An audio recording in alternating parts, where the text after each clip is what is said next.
নমস্কার। আমি আজ এখানে কোনো সফল মানুষের গল্প শোনাতে আসিনি, কিংবা এমন কারো কথা বলতে আসিনি যে রাতারাতি কোটিপতি হয়ে গেছে। আমি এসেছি খুব সাধারণ একজন মানুষের গল্প বলতে। হ্যাঁ, এমন একজন মানুষ যে ছোটবেলায় পড়াশোনা করতে চেয়েছিল, কিন্তু পরিবারের পরিস্থিতির কারণে তার হয়ে ওঠেনি।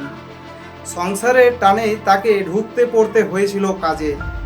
শুরুতে তার বেতন ছিল 4,000 টাকা মাস। সেখানে প্রায় 8 থেকে 9 বছর ধরে সে কাজ করেছিল। ভোর 5টা থেকে শুরু হতো আর চলতো রাত 12টা, কোনো দিন তো রাত 2টো অবধি। কোনো নির্দিষ্ট সময় ছিল না, তবুও সে সব কিছু দিয়ে কাজ করত। আজ সেই পরিশ্রমের শেষে কোম্পানি থেকে তাকে বের করে দেওয়া হলো। কারণ কি জানেন? সে কাজ ছেড়ে দিয়ে তাদের সেলস ডিপার্টমেন্টে তার নিজস্ব একটা রুম ভাড়া নিয়ে সেখানে তার নিজস্ব কিছু পণ্য বিক্রি করত। একদিন কোম্পানি তাকে ডেকে বলল, অভিজিৎ, আপনি আপনার নিজের রাস্তা দেখে নিন। এভাবে একদিন তাকে কাজ থেকে বের করে দেওয়া হলো। যখন চারদিকে হতাশ অন্ধকার, তখন বসলাম ভাবতে, কোথায় কি ভুল হলো। এরপরে আমি আর আমার ভাই মিলে কাজ শুরু করলাম।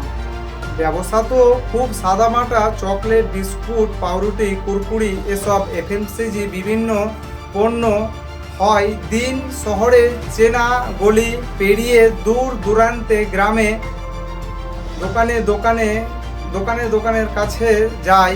রোদ বৃষ্টি ধুলো মাটি সব কিছু মধ্যেই কাজ করি।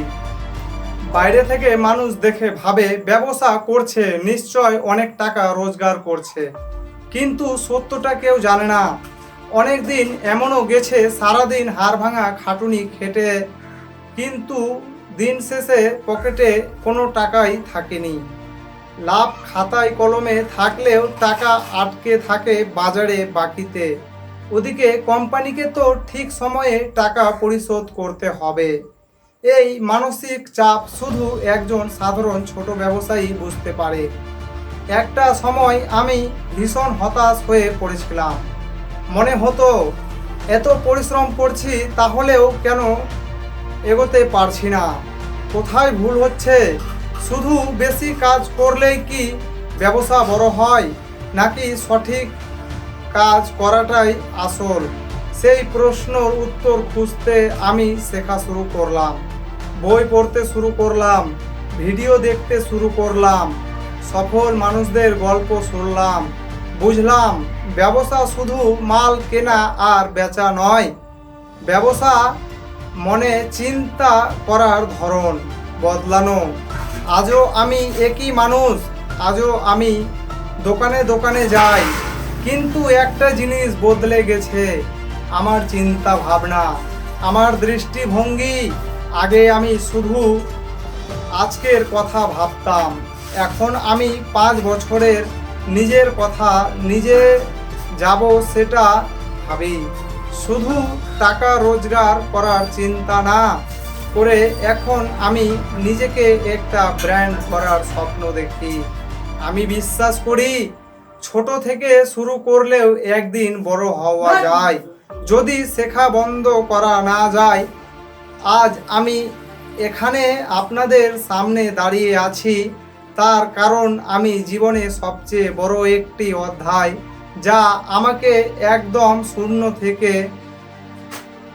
দিয়েছিল। আমি যেই কোম্পানিতে প্রায় 8 থেকে 9 বছর অবধি নিষ্ঠার সাথে কাজ করেছিলাম, সেখান থেকেই আমাকে বের করে দেওয়া হয়েছিল। কিন্তু আজ আমি নিজের পায়ে দাঁড়িয়ে আছি। তাই শুধু একটা কথাই বলতে চাই, আপনি যদি একজন ছোট ব্যবসায়ী হন, যদি আপনার মনে হয় যে আপনার জীবন খুব কঠিন, তাহলে একটা কথা মনে রাখবেন, আপনার আজকের সংগ্রামই একদিন আপনার সবচেয়ে বড় শক্তি হবে। উঠতে পারবে, হাল ছাড়বে না। প্রতিদিন একটু একটু করে নিজেকে বদলাও, কারণ ব্যবসা বড় হওয়ার আগে মানুষটাকে বড় হতে হবে। দেখা হচ্ছে পরের কোনো ভিডিওতে, ততক্ষণের জন্য ভালো থাকবেন সবাই, সুস্থ থাকবেন।